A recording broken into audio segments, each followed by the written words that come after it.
Good afternoon. It's once again Friday at 5:30 in the p.m.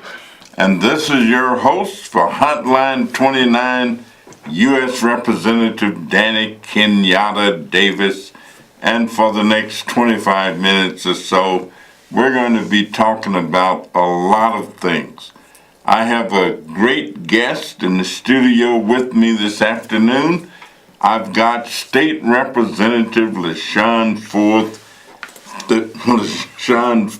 in the House, and we're going to be talking about state government, what state government does.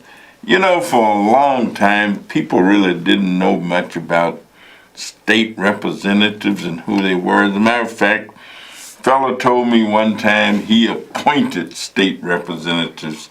I went to see Congressman George Collins, but he wasn't a congressman then. He was the alderman and ward committeeman of the 24th Ward. And I put on my first dinner as a community leader for an outfit called the Greater Lawndale Conservation Commission. We had about 700 or 800 people there at the old Sears Y, and we just had ourselves a great group. And after it was over, and I had State Representative Otis Grant Collins as my keynote speaker. So George called me that Monday and said, Brother Davis, how you doing? I said, I'm doing good. He said, look, when you get a chance, why don't you just stop by headquarters and I'd like to talk to you. And so I went by. He says, you know, you're a great young man. He says, you got a real future in the community, and says, you had a great dinner, and I just saw how you had it all set up. And two things I'd do if I was you. We talked about something called the Model Cities program, was just getting started. And I said it was going to do wonders for the west side of Chicago, and let's do it. And he said, I would have said that with the leadership of the 24th Ward, regular Democratic organization, and Mayor Daley, we're going to do all these wonderful things. I said, oh, okay, I just didn't think of it that way. And he says, plus I see you had Otis Collins to be your keynote speaker. And I said, yes, sir, we did. He says, well, no relationship. Said, but I just want you to know, I appoint state representatives, and that's what I began to learn about the community political structures. So we've got State Representative LaShawn Ford, and state representative means more than it did then, because a lot of folks didn't know. But let me just tell you, I got so much stuff going on this weekend. Oh, my goodness, yes. 10 o'clock, I've got a labor breakfast tomorrow. 3 o'clock, there's a birthday celebration and fundraiser for Philip Jackson. 3:30, of course, the Chicago Classic football kicks off. 4 o'clock, I got a birthday celebration for Reverend Charles Murray Jr., who's the son of my former pastor, because he died, but the family and I are great friends, and I'll try to get to that. 5:30, we got a reception and dinner in honor of Pastor Willie J. Sams, celebrating 50 years of ministry and service to the New Evangelical Bible Church at 4628 West Washington. And then we got the Urban Health Program at the University of Illinois in Chicago. And we have a birthday celebration that I'm trying to figure out a way to attend. Sunday morning, Second Baptist Church in Maywood, Illinois, and then carried to Centenary AME Church, their 102nd year anniversary. And then at 2 o'clock, Christ Apostolic Church of America, Thanksgiving service at 9011 South Stony.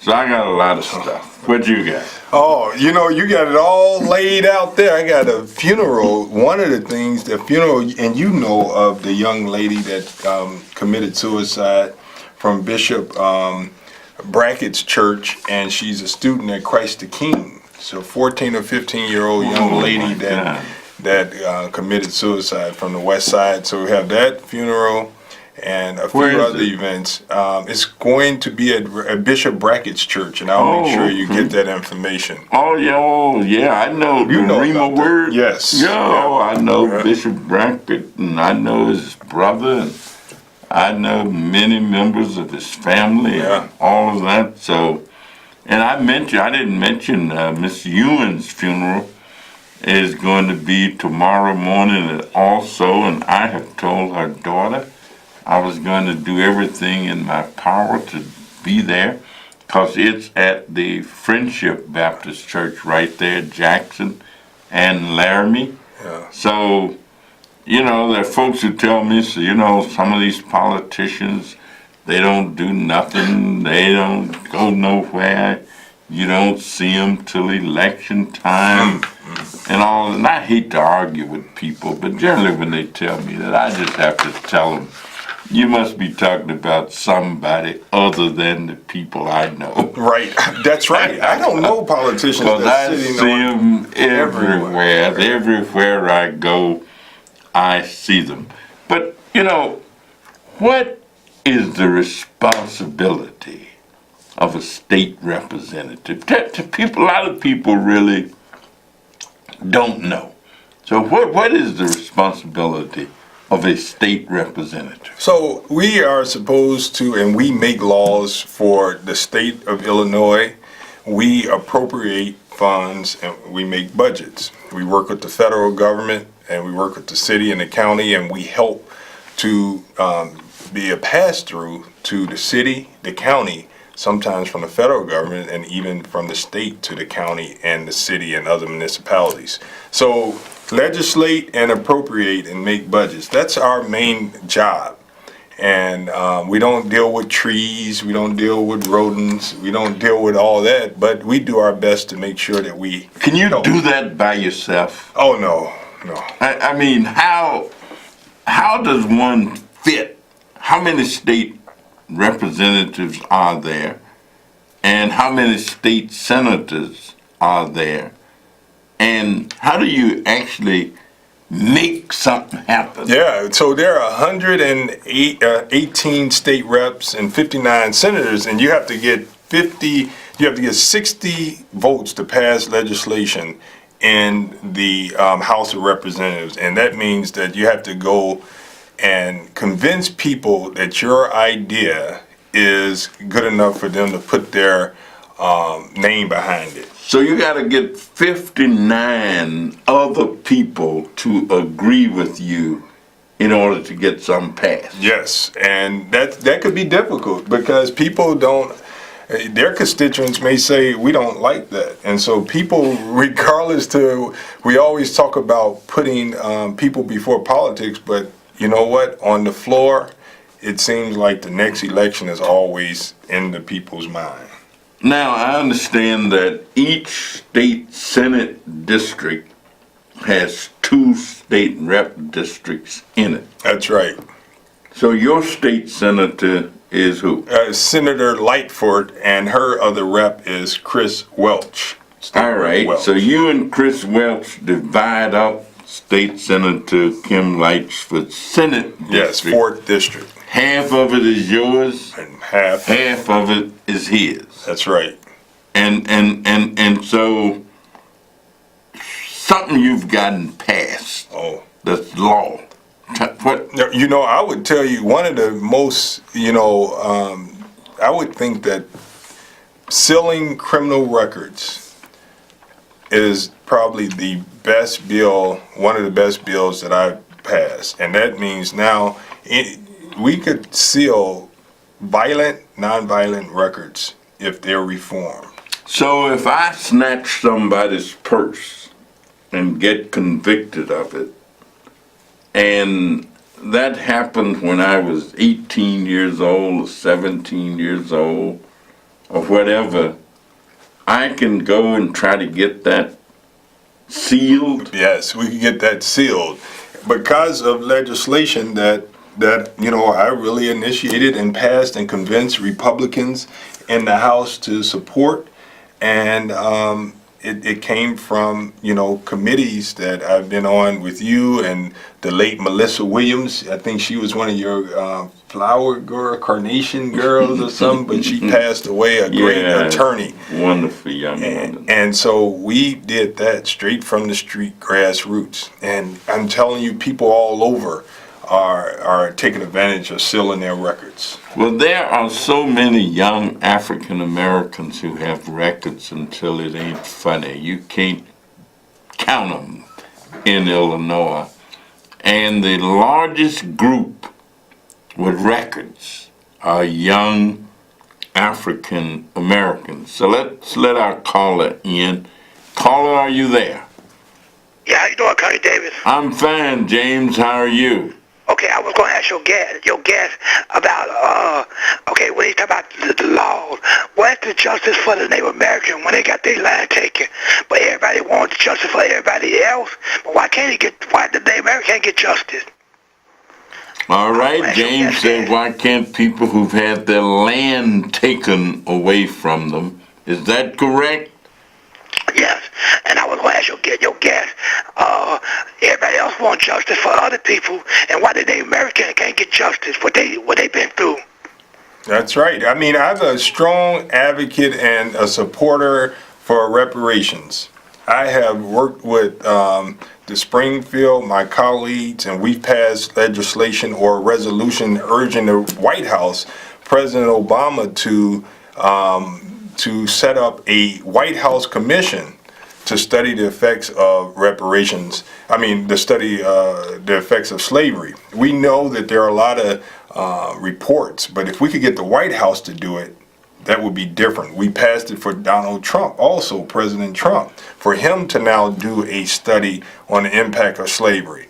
We believe that the violence that we see in the streets go back much deeper than just what's happening right now in our everyday lives.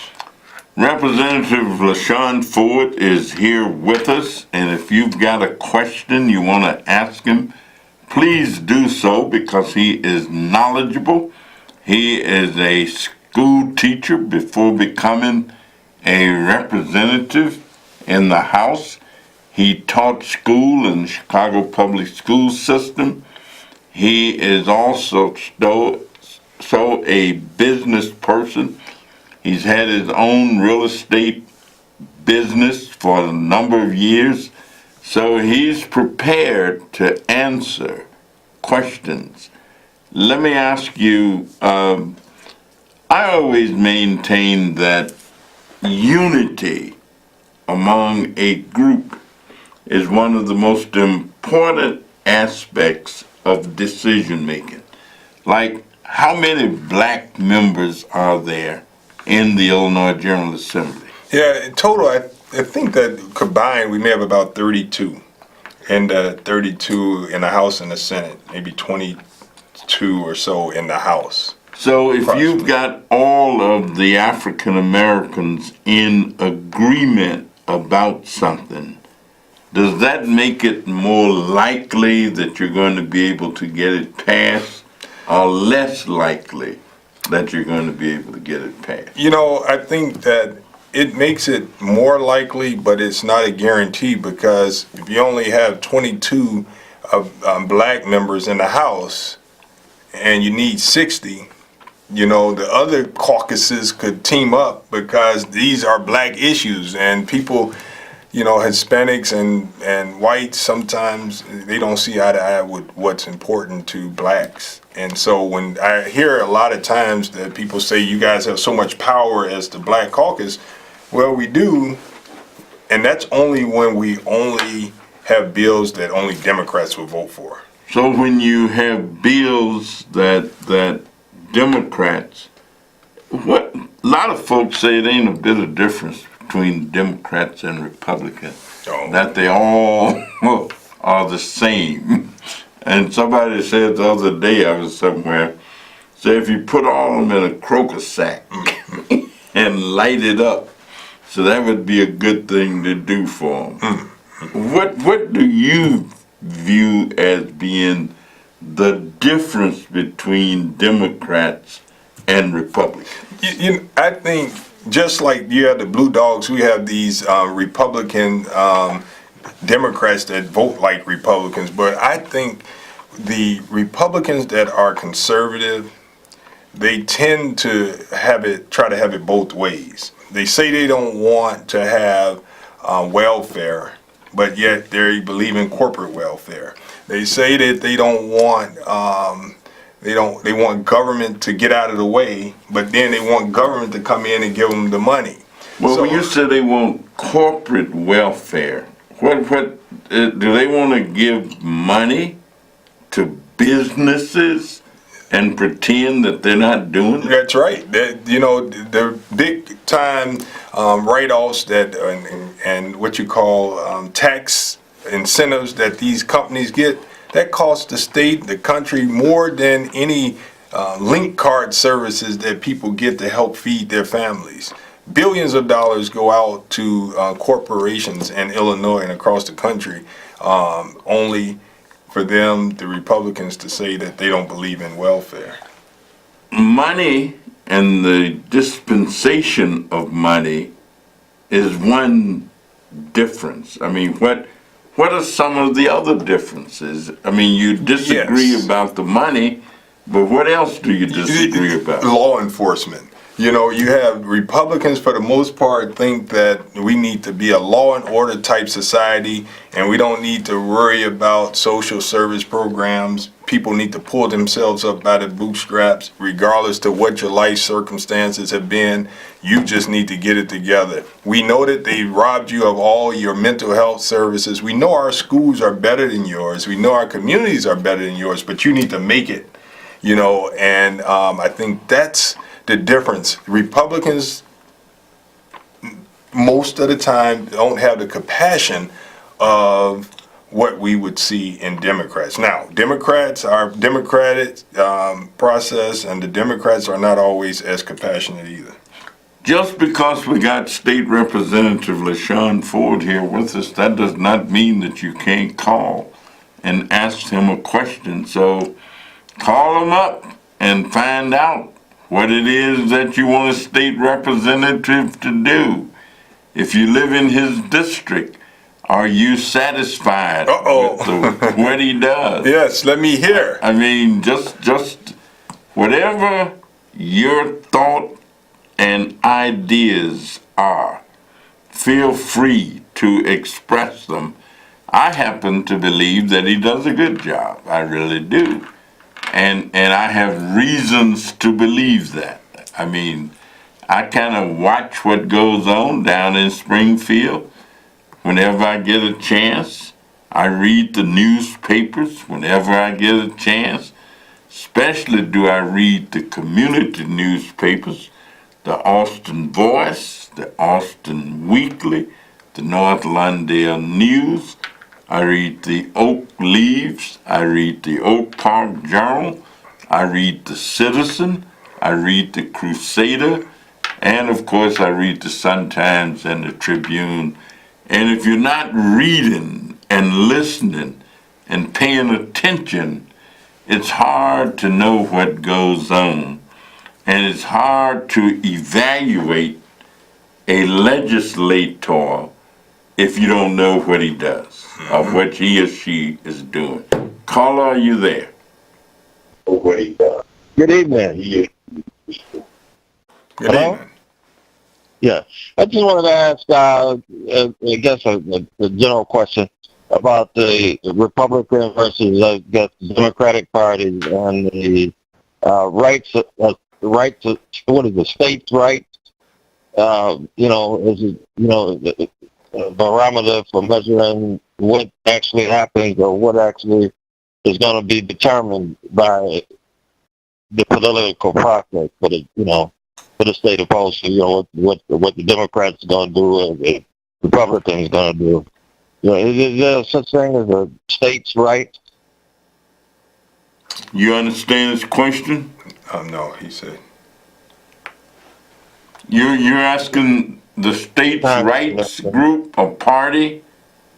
Well, I guess it's not state rights group so much as it is the prerogative of the state to more or less, I guess, dictate what's going to actually happen. All right. Who actually has the right of way?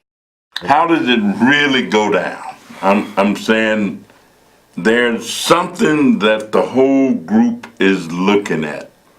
How does the whole group decide what they're going to do? Oh, I don't think it's very difficult for the whole group to agree on a lot. I think we agree on resolutions a lot, and sometimes we can't even agree on resolutions, and they're non-binding. So, I think that it's going to be important that, the constituents, I think they have more power than they think. Does it take the whole group for something to become law? No. Oh, okay. No, just the majority most of the times. And sometimes all the time 60, and sometimes when the governor vetoes a bill, you need 71, to override. So if you get 60 people in the House, and how many in the Senate? And I forget what they need in the Senate. What, they need 32 in the Senate? Yes. So you got to get a majority of the members, and then the governor has to agree with whatever they have said. He has to sign it or veto it. And the governor has a lot of power because the governor even has something called line item veto. Is that not correct? Yeah, the line item veto, he doesn't agree with everything in the bill, so he could sort of say, well, you know what? Let me tell you what he did to one of my bills. He didn't quite line item it, but somehow he used his administrative veto. So I did a bill to pass equal pay for African Americans. And he said, I think African Americans should be, that there should be some protections there, but why don't we mandatorily veto this and say all protective classes have this included. So he just kind of made it a little different? Right. So right on, Mr. Governor. So, your power. he used his power. My thought was, the studies show that African Americans are paid at a lower rate than most people. And so I said, why don't we put some protections in there so that African Americans in this state will have grounds to sue if they can find out. So let's see what our next caller got to say. Caller, are you there? Yes, and good evening, guys. And let me first state this. It's a great day to be on God's green earth. Now, I have a two-part question to ask both of y'all gentlemen. Why young people are not voting? And two, what can we do more to get younger people involved in politics? We know they don't want to go to school, and then they took politics out of school. So again, what can we do to get more young people to vote? Quick thing, I heard my granddaughter, she just told me something about Kanye West. Who in the heck want to talk about Kanye West when we got more problems of this world of ours to discuss instead of talking about Kanye West? So I see that's one part. They know about Kanye West, but they don't know anything about voting. Let me get out the air so I All right, Representative Ford, go ahead and answer it. I think we have to make sure that we come to the ages, and technology is big. We might have to learn how to vote online. In Illinois right now, you can't even go in the ballot and take a picture of your ballot, or it's against the law. You could get yourself a felony for taking pictures. And I think young people like that kind of stuff. They like to go in and take selfies with their ballot to say I voted, but the law sort of takes that out of the. But can't we teach our young people that voting, voting is like eating. Mm-hmm. Once you learn to eat, it's not difficult to eat. And so once you learn to vote, you will vote because you understand the relevance and the importance of it. And so we've got to teach them, and we got to start early. We got about 30 seconds or so. You know, people say that that government is not taught in the schools, but you have to pass the Constitution, the federal and the state Constitution, to graduate. So there is a level of civics being taught in government and politics being taught in schools. But you know, I understand that a lot of people who go through that, they pass Constitution exam, but they don't really end up knowing when they're using it. Right. I mean, if you don't use it, you lose it. If you don't practice it, then you don't really know what it means. So maybe a group could just go around teaching people.